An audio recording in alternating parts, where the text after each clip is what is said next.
Well, hello, Pierre, and hello to our audience today. I'm April Little, a partner in our Grant Thornton U.S. member firm.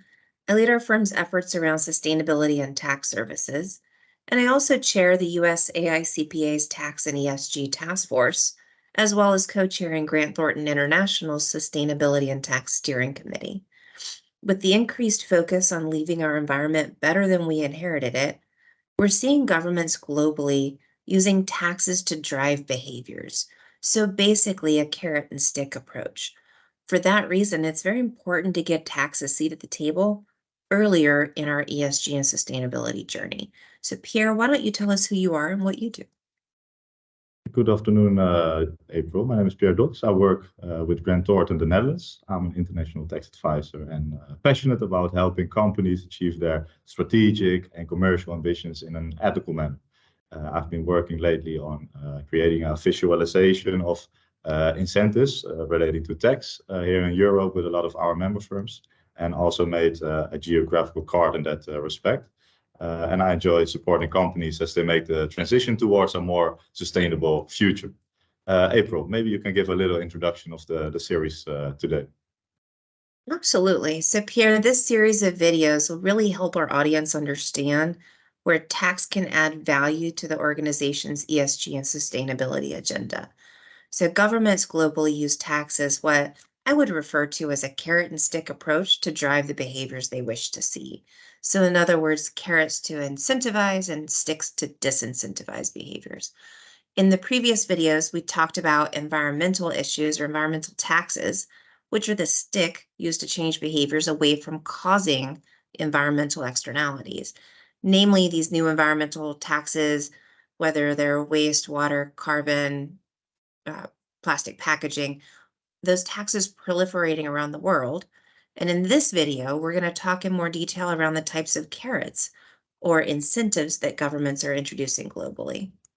Yeah, and in respect to the carrots, it's important to note that tax incentives are a crucial tool in driving investments into more environmentally sustainable outcomes. So governments can use tax policy measures to change the relative prices of sustainable and unsustainable activities, and incentivize the market responses to achieve more ESG responses. So, April, how do you think a company's ESG agenda can be helped by tax incentives, and what can they do? Yeah, Pierre. So having awareness, right, and foresight of these opportunities is just as important a part of global and regional horizon scanning as the tax costs are. So environmental change programs, well, they can be expensive in the short term, making it difficult for companies to get the traction needed to kick off projects. But if we, as part of the tax and finance function, can add or factor in the incentives, especially cash back incentives, into that cost benefit mix, then we're really driving and maximizing value for our organization. So with that, Pierre, what global trends do you see as having an effect on tax incentives worldwide? Yeah, April, governments globally are, of course, committed to reduce greenhouse gas emissions and control climate change. Countries appear to start competing to offer incentives for more environmentally friendly projects, and taking full advantage of all global incentives can help pay for ESG goals and drive the reallocation of capital towards a more sustainable outcome. And as a response, companies increasingly work on the identification of the tax implications of their ESG strategy and understand the tax incentives, saving opportunities, and other sustainability-related benefits that may be available to their business, of course. These sustainable incentives are not only aimed at mitigating the effects of climate change, but also boost innovation and help create jobs. So sustainable tax incentives come in various forms, such as tax credits, deductions, exemptions, of course. And amongst others, these categories materialize in the form of accelerated tax depreciations, additional tax allowances, favorable tax rates, tax holidays for larger projects, R&D or research and development credits, of course, and so-called super deductions.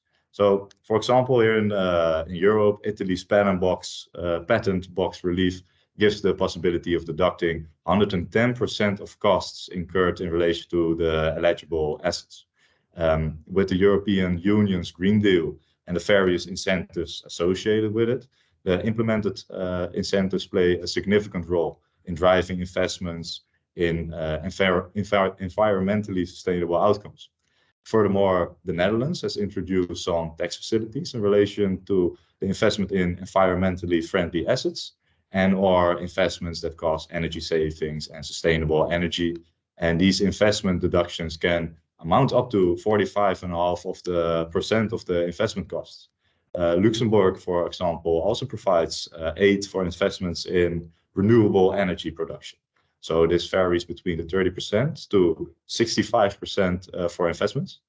And what are similar incentives in other countries, such as the US, Canada, and Asia, April? Yeah, so while the worldwide, I think we're making a lot of progress and we're seeing a lot of movement in this space. Here in the US, we've recently enacted the Inflation Reduction Act, which provides a variety of energy-related incentives, such as credits for electric vehicles, and that's for buying or manufacturing electric vehicles, and credits for a variety of renewable energy sources or green energy sources. With this legislation, many of these credits are even transferable so that they can be monetized more easily. In other words, I can pass these or distribute these credits to an investor or shareholder or to a lender, or I can sell them on an open market and get cash back today, even if I'm not currently in a tax-paying position. Many other countries across the world have a variety of incentives to encourage responsible environment management. So, for example, Canada has over 150 incentive programs available, including over 30 new or upgraded programs introduced in the 2022 federal budget. These are really aimed at improving automation, increasing clean technology, and increasing energy efficiency. Some of these incentives are in the form of reduced corporate tax rates on certain sectors, such as technology and manufacturing, while others are in the form of credits like the research and development credit here that you mentioned, or accelerated deductions, such as taking 100% of the cost of new equipment in these spaces as a deduction in the first year instead of depreciating it over time. Meanwhile, Japan's 2021 tax reform bill provided for tax credits for digital transformation and for activities around carbon neutrality. And that really led the way for other Asia Pacific countries to do the same. And we've seen Malaysia and many others follow suit.